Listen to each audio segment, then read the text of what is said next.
예, 당연히 현역 의원들이 19명이나 거명이 되자 민주당은 어제와 그저께 굉장히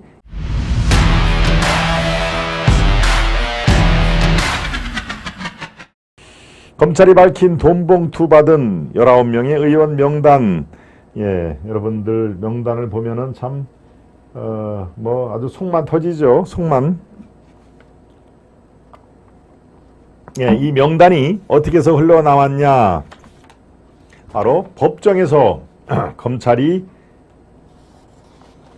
법정 심리 과정에서 이렇게 나와 있는 상황입니다. 검찰이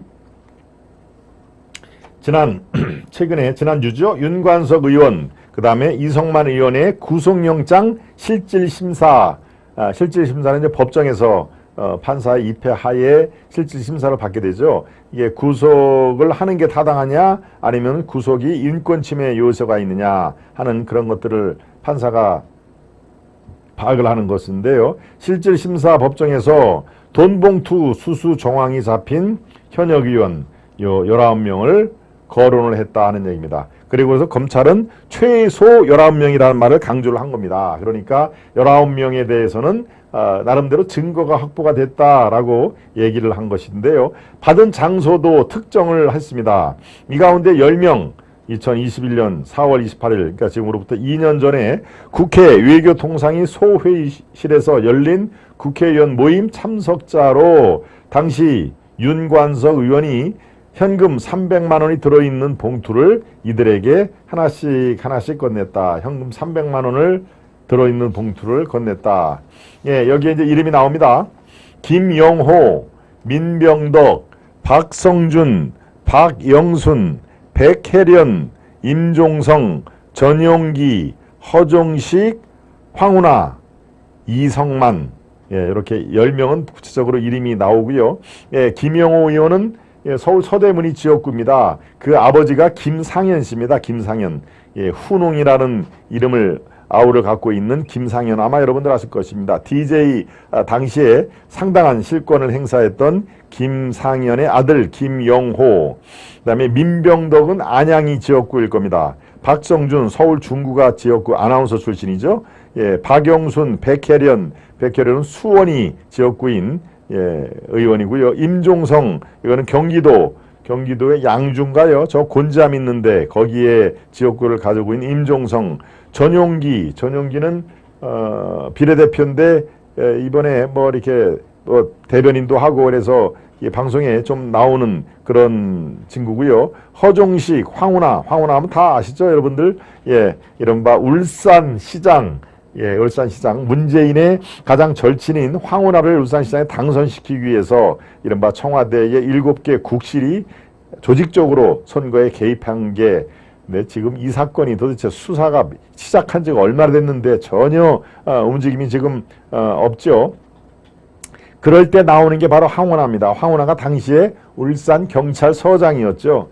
그 덕분에 지금 대전에서 국회의원이 뜨간이 된 건데 이 사람도 지금 여러 가지 고소 고발이 이루어졌는데 벌써 재판이 이렇게 축축 늘어지니까 내년 4월 10일 총선 때까지 국회의원에 아무 지장 없이 이렇게 다 하는 그런 겁니다. 이 재판 과정이 귀에 걸면 귀걸이, 코에 걸면 귀걸이 이렇게 재판 과정이 질질질질 하면은 1심 재판이 끝난 시점이 총선 뒤에 끝나기 때문에 예, 이 황운하가 여러 건으로 고소고발이 이루어졌어도 국회의원 임기를 다 채울 수밖에 없다.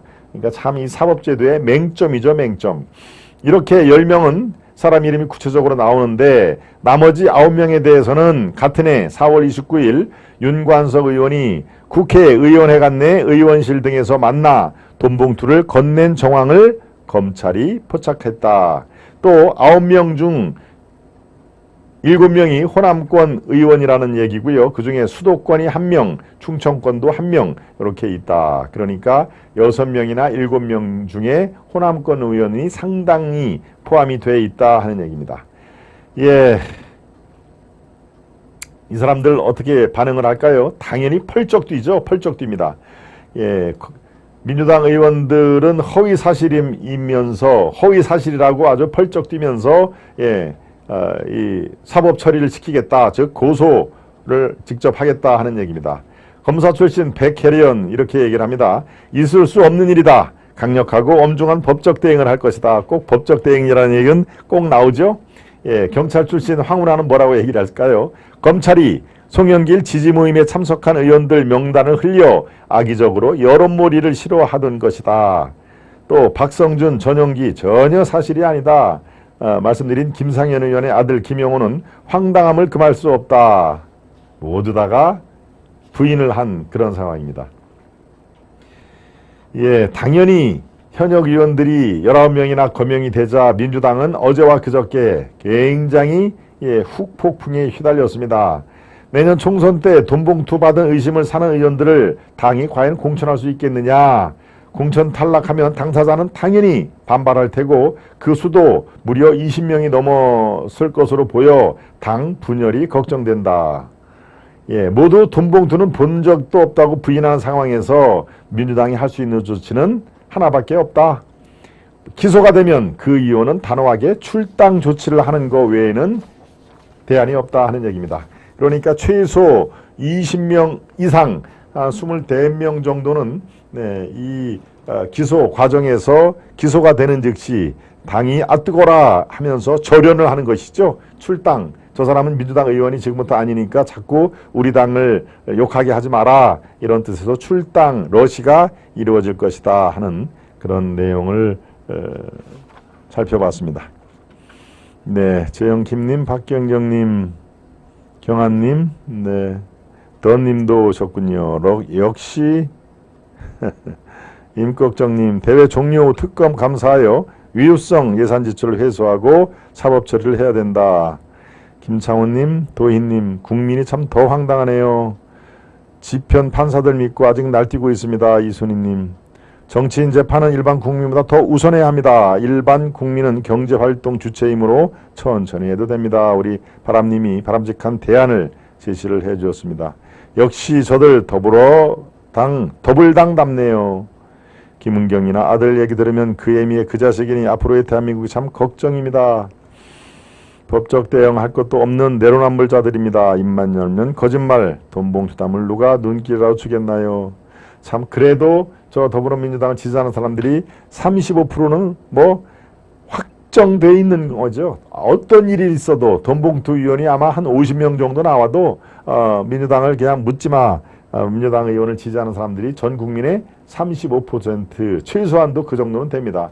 예, 그러니까 중도층의 약 10에서 15% 예, 그분들이 과연 어떻게 판단을 할 것이냐. 집권당의 정권 안정론을 마음을 더 줄 것이냐. 이른바 윤석열 정부 잘하는 게 없다라고 민주당 쪽에 또 힘을 실어줄 거냐. 이 중도층의 그런 그 판단, 이것이 다음 총선에 뭐 거의 총선을 좌우할 그런 변수라고 저도 판단이 듭니다.